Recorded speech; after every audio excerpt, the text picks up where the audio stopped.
নমস্কার বন্ধুরা। তো আজকে আমি বানাতে চলেছি ফুলকপি আর আলুর রসা। তো ফুলকপি আর আলুগুলি ভালো করে ভেজে নিতে হবে, তার সাথে মশলাটাও বেটে নিতে হবে। পেঁয়াজটা কুচি করে কেটে নিতে হবে, একটা টমেটো পেস্ট করলেও চলবে।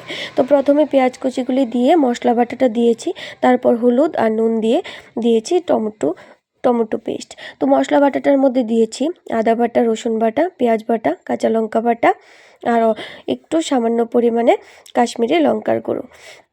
তারপর ভালো করে এটা কষাতে হবে যাতে এটা তেলটা বেরিয়ে আসে।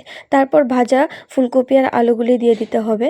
তো দিয়ে তার মধ্যে জল দিয়ে ঠিক 2 থেকে 3 মিনিট রেখে দিতে হবে। তো ভালো করে যখন ঝোলটা সিদ্ধ হয়ে যাবে তো একটু গরম মশলা ছিটিয়ে এটাকে নামাতে হবে। তো বন্ধুরা, আমার রেসিপিটা কেমন লেগেছে অবশ্যই আমাকে কমেন্ট করে জানাবেন। যদি ভালো লেগে থাকে আমার চ্যানেলটিকে ফলো এবং সাবস্ক্রাইব করে দেবেন। তো আজকের মতো এই পর্যন্তই, দেখা হবে পরবর্তী ব্লগে। নমস্কার।